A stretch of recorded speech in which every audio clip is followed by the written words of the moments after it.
So what if I told you there's a secret to getting way more done by actually doing less? No, it's not some kind of magic trick. It's a proven principle that can totally reshape how you approach, well, pretty much everything. It's called the 80-20 rule, and today we're going to break down exactly how it works. All right, let's just dive right in with a question that might challenge everything you think you know about productivity. What if most of the things you do every day, the tasks that make you feel so busy, aren't the things that actually get you the big results? The 80-20 rule says that's not just possible, it's probably true. And yeah, that leads us straight into our first big idea here, this whole myth of being busy. Our culture loves to glorify a jam-packed schedule. It's like a badge of honor. But the 80-20 rule forces us to step back and ask, is all that activity actually effective? Just think for a second about the difference between busy work and actual productive results. Busy work is like being on a hamster wheel, right? You're constantly checking emails, endlessly organizing files, sitting in meetings that just go nowhere. These are what we call the trivial many. They fill our days but don't move the needle. Productive results, on the other hand, are the actions that create real impact. And here's the kicker. Being occupied is not the same thing as being effective. So where on earth did this crazy idea come from? Well, it wasn't cooked up in some modern productivity workshop.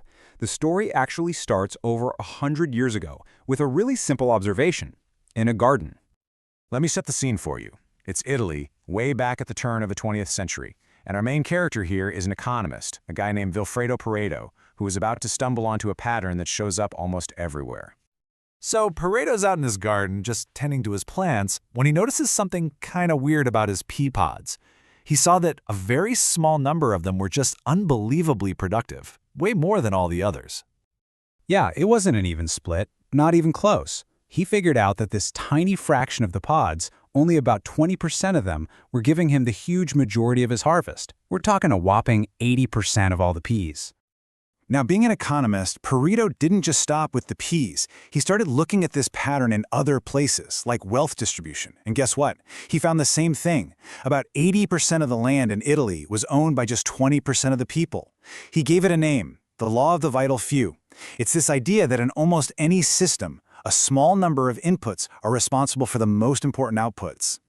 So this one simple observation from a garden, it actually uncovers a fundamental truth about how the world works. There's this consistent, predictable imbalance between cause and effect, between effort and reward. And that is the absolute heart of the 80-20 principle. Okay, so let's get the official definition down. The Pareto Principle basically states that for a ton of different events, roughly 80% of the effects come from just 20% of the causes. Now, the single most important thing to get from this is that inputs and outputs are almost never equal. Once you really let that sink in, you can start using this imbalance to your advantage. I want you to picture all of your effort as this one circle. See that small slice, the 20%? That's the vital few. These are the critical tasks, the key clients, the activities that generate almost all of your results. Now look at that huge 80% slice. That's the trivial many. It's all the other stuff that eats up your time but gives you very little in return. The strategy here is simple. Spend more of your time and your best energy on that small, powerful slice. Okay, so this is a really fascinating theory, but let's be honest. What really matters is how we can actually use it, right? So let's move from theory to practice and talk about how to find your vital few. Seriously, once you start looking for this, you'll see it everywhere. In business, it's classic. A handful of key clients are probably driving most of the sales. For your own work, a couple of high-impact tasks are the ones responsible for your biggest wins. Heck, even look in your closet. I bet you wear the same few favorite outfits over and over again, while the other 80% of your clothes just hangs there.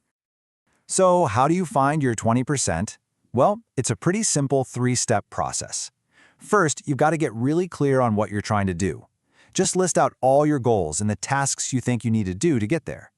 Second, you analyze that list. You have to identify the vital few activities that actually contribute the most to your goals. And third, and this is the hardest part for most people, you have to be absolutely ruthless about eliminating, delegating, or just minimizing everything else. See, the whole idea is to stop trying to do everything and instead just focus on the things that truly matter. So I've got a challenge for you. Take a look at your to-do list right now, today.